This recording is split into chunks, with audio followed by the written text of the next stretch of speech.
People's Democratic Party Plateau lawmakers reject tenure extension. Detained Nigerian journalist Agba Jalingo still in Cross River prison. In international news, Australia bushfires continues with fury, ruining Christmas for many. And in sports, Nigeria Basketball Federation applauds federal government's gesture towards injured D-Tiger star. This is ANN News. Yes, in Plateau State House of Assembly have jointly rejected a tenure extension for caretaker chairman of 4 local government areas of the state. Elections for the 4 local government areas have been put on hold for security reasons. The Assembly had approved 3 months for the management committee chairman and urged the executive to conduct polls in the area. But 10 out of the 14 elected APC members in the House moved for a 6-month extension of the chairman's tenure. PDP members described the move as unconstitutional and a deliberate attempt to deny the people of the areas the right to choose their representatives. Nigerian journalist and publisher of Cross River Watch, Agba Jalingo, who has been charged with treason for allegedly criticizing Cross River State Governor Benedict Ayade, is still in prison. Jalingo was arrested in August over a report that the governor had diverted ₹500 million belonging to the state. Jalingo had been remanded at the Calabar prison after Federal High Court Judge Simon Amobeda denied him bail. Premium Times reports that Justice Amobeda withdrew from the case 2 weeks ago after a secret recording exposing his biased remarks about Jalingo was leaked to journalists. Jalingo's trial was recently listed among 10 most urgent cases of threats to press freedom around the world. Amnesty International and several other organizations have been calling for his release. The Department of Petroleum Resources in Gombe State has sealed 6 filling stations on Christmas Day for diversion of more than 800,000 liters of petroleum product and operating with an expired license. DPR Head of Operations Abdullahi Abawa says 17 filling stations have so far been shut down in Gombe State. 11 filling stations were sealed for sharp practices on Monday alone. Abawa said those caught will be asked to pay a fine of 275 naira per liter or to return the quantity of diverted petroleum product. He advised fuel marketers in the state to always abide by the law. In the spirit of Christmas, several groups and organizations have donated various items to the internally displaced persons camp in Abuja. The groups gave the IDPs and their family members an opportunity to celebrate Christmas like other Nigerians. They also thronged the camps with food items, clothing, and messages of hope. Reporter Deji Badmus has more. It's not all the time that they gather like this, and whenever they do, it's always for very important reasons. This is the very reason for their gathering here. Food and other supplies brought to the camp by donor groups and individuals as Christmas gifts for the hundreds of displaced persons camped here. There's even a kettle to top it all up. And understandably, the mood in the camp is upbeat. We wish you a Merry Christmas and a Happy New Year. The IDPs say this is the first time in the 5 years that they've been living in this camp that they would be getting this amount of gift items for Christmas. And the items couldn't have come at a better time. We thank God for the people that they remember us. They bring us some food items. You can see the food items that you bring to us. So today we gather our people, 11 groups. We share it into 11. Everybody are carrying their own and go and share it into group. So we thank Almighty God that we are going to celebrate Christmas with happiness, joyful, dancing and singing. Last year Christmas, we are not privileged like this. But this year Christmas, I appreciate God because as you can see, most of our women, everybody is celebrating, happy, sharing things. I want to give God the glory because He has helped us this year. The IDPs are all from the northeast of Nigeria, which has been ravaged by Boko Haram, forcing millions of people to flee their homes and communities. With the insurgency still active in their region, They say they are not too sure when they would return home.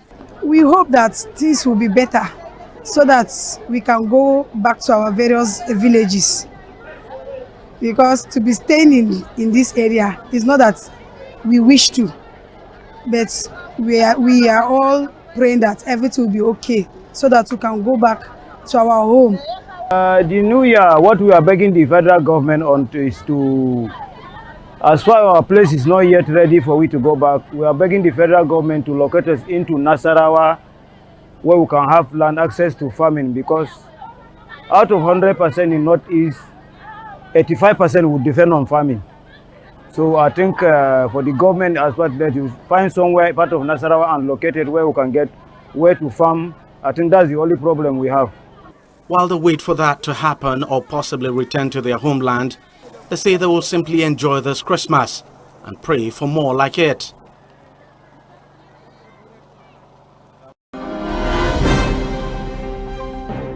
Coming up, African stories. Egypt beefs up security ahead of peak tourist season. And later, international news. Australia bushfires keep burning with vengeance.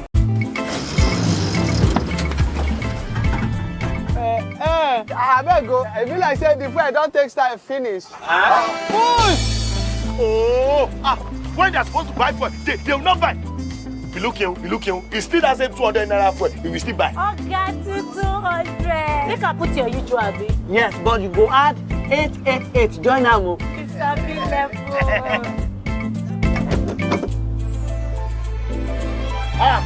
Is it not 200 you give that lady? Now 888 is that. 888 now the new AWOOF. Recharge with star 888 star pin hash to enjoy 5 times AWOOF from MTN to call any network. You fit also enjoy am on top VTU. Just ask your vendor for AWOOF for you. Conductor, where my naira change? Office man, you know they forget money self. Oh, forget. You go even hide 888. Join that shit. Give my change, bro. Welcome back. This is ENN News. Now to African stories. Eritrean President Isaias Afwerki was in Addis Ababa on Wednesday for his first meeting with Ethiopian Prime Minister Abiy Ahmed since the Ethiopian leader won the Nobel Prize.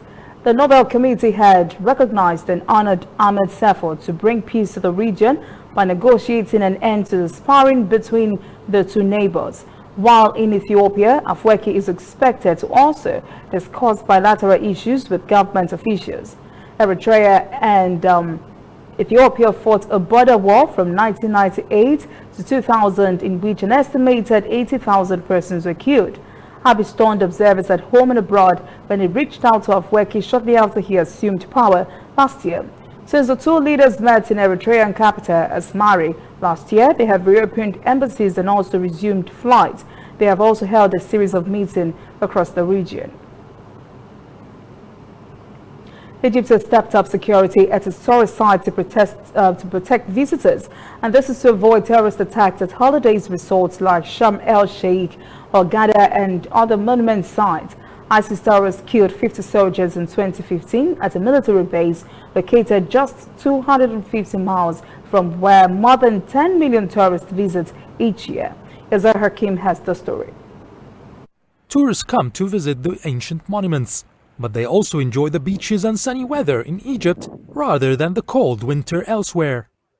That's why the government is adopting extra security measures around the country to ensure a safe holidays. Tourist sites will not be the only recipient of security deployment. The government adopts a comprehensive security plan from before the festivities.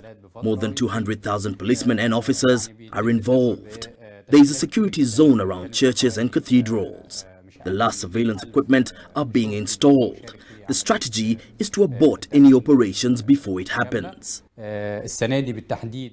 Terrorism has been a concern after the 2013 uprising, targeting churches and worshippers. But the last 3 years saw a major improvement in the fight against militants. It's excellent. The security situation now is much better than previous years. The ordinary Egyptian can feel the difference and how safe it's become. This safety has allowed tourism and the economy to flourish. The work is currently underway to ensure an incident-free festive holidays.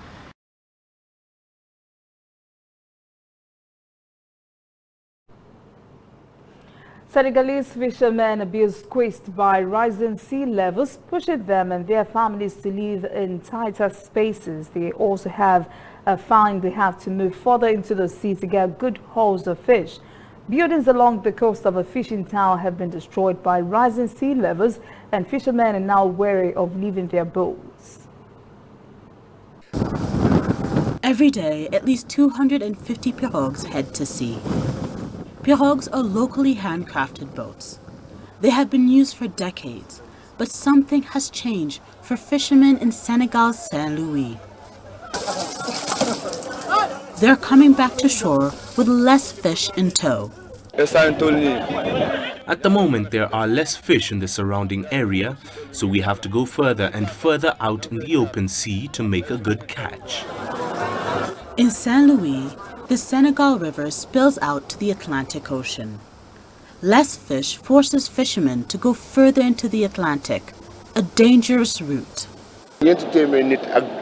We suffer a great deal because to date 415 fishermen have died in this perilous crossing. In this region, fishing is the sector that employs the most. We often see our fishermen go out to sea in the evening and never see them come back. Rising sea levels caused by climate change is among the causes of the current woes. Authorities are reviewing the safety of pirogues and asking fishermen to wear life jackets.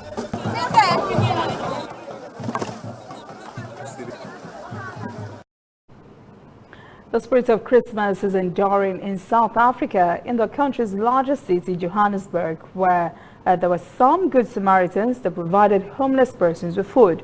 A group of volunteers, mostly students, extended their hand to prepare a festive lunch for more than 200 homeless persons, catering to the city's poor on Christmas Day. Jewish Jewel witnessed the event and found this report.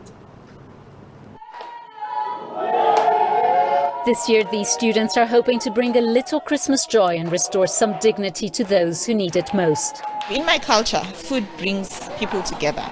So a good, decent meal will make them feel loved, warm, that warmth that you get when you're at home with your family, with your parents. So we're trying to just give them that warmth of having a family, to say there's other people that care about them. I think for me it's a very personal thing, because growing up in farms, that's where I stayed, I was exposed to disadvantaged people, knowing that what it is to have and not have. And now that I have an ability to help, it means a lot to be able to make a difference in somebody's life with what I have.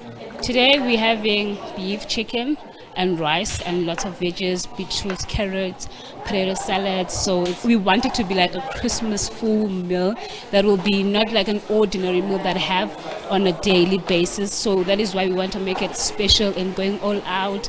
The experience of having a full meal, like some of them haven't had a full meal in quite a long time, so like it is going to be a huge deal for them. So we want them to have that sense of belonging, even to have that experience of enjoying Christmas and stuff.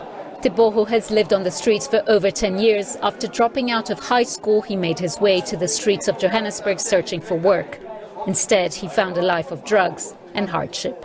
Christmas for me, living on the street, is just another day, I would say, because, well, you see by the movement that it's Christmas, but with your life, your personal life, it doesn't make any difference because every day is the same.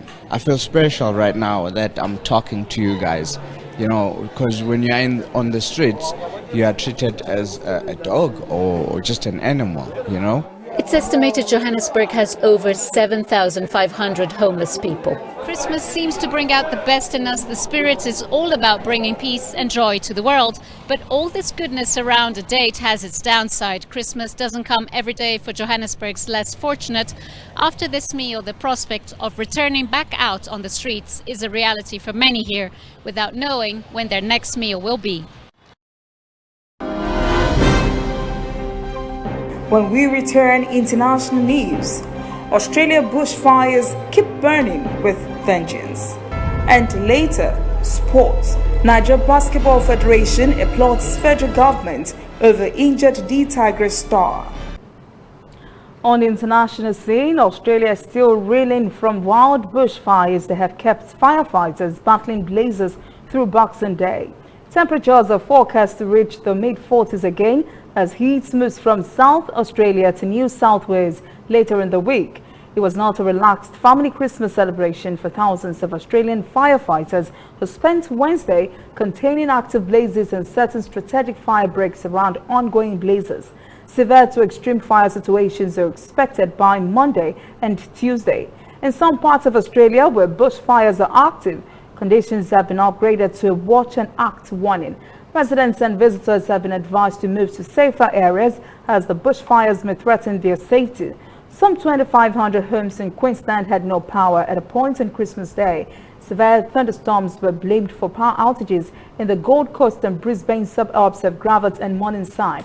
Authorities say increasing heat and winds would worsen the fire danger into the new week.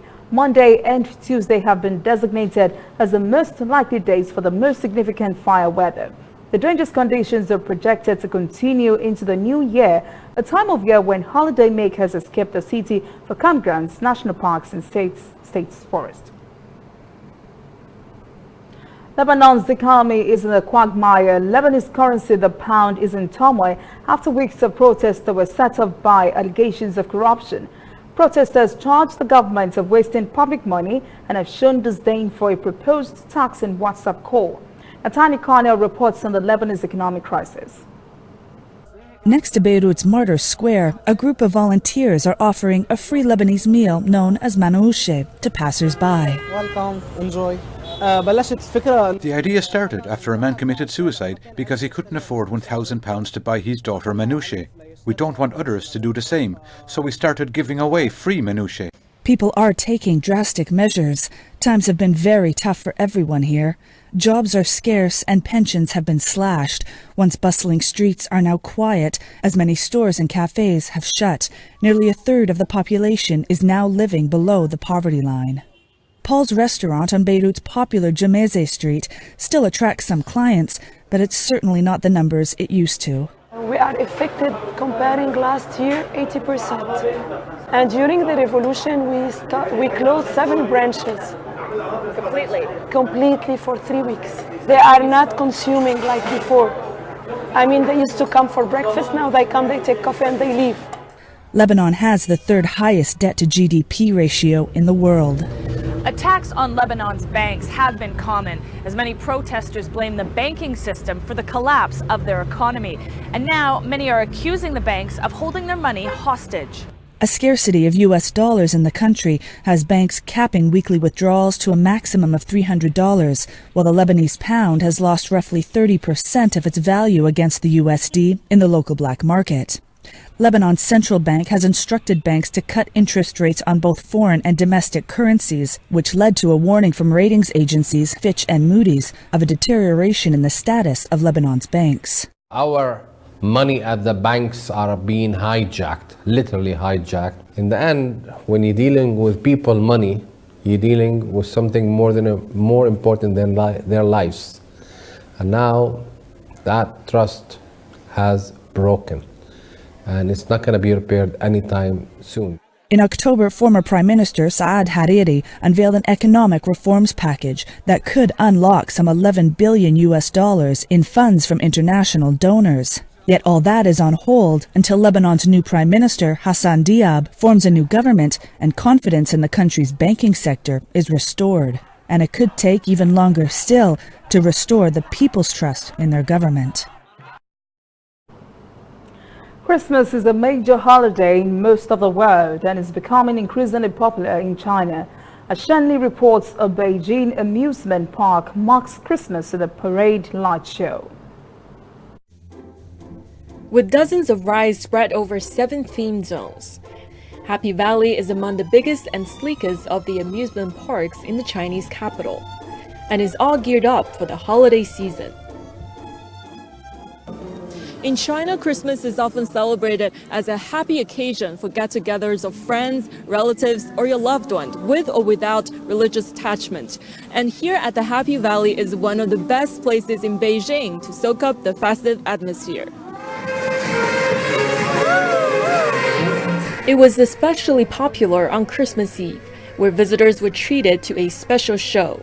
One of the highlights is the night parade, where various themed chariots, accompanied by fairies and cartoon characters, walk down the main street to the main square. The little ones were overcome with joy. A Santa flash mob surprised the happy crowds and took selfies with them. I chose to spend Christmas Eve here instead of going to the malls, and it's been a lot of fun. I came here with my friends. You not only get to interact with Santa, we also took some great pictures with the beautiful light as a background. And you know, when Christmas comes, Chinese New Year can't be too far. 2020 will reign in the Year of the Rat, according to the Chinese zodiac, and the amusement park is already gearing up for that special occasion. Up next, sports. Nigeria Basketball Federation applauds federal government's gesture towards injured D-Tiger star. Please stay with us. Welcome back. This is ANN News and Sports. The Nigeria Basketball Federation is happy with the federal government's intervention in sourcing funds for injured D-Tigers player Nkem Akarawe, who tore a cruciate ligament while on national duty earlier this year at the beach games in Cape Verde. She has been unable to raise the needed funds for the surgery she requires. Akarawe is expected to get the treatment in Dubai in the next few days. Super Eagles stars Wilfred Ndidi and Kelechi Iheanacho will look to help Leicester City beat Liverpool when both teams clash on Thursday. Ndidi has been one of the key performers for Leicester City this season, while Iheanacho has barely featured. Ndidi has scored 2 goals in 17 league appearances for Leicester this season, while Iheanacho has hit the back of the net twice in 3 league outings.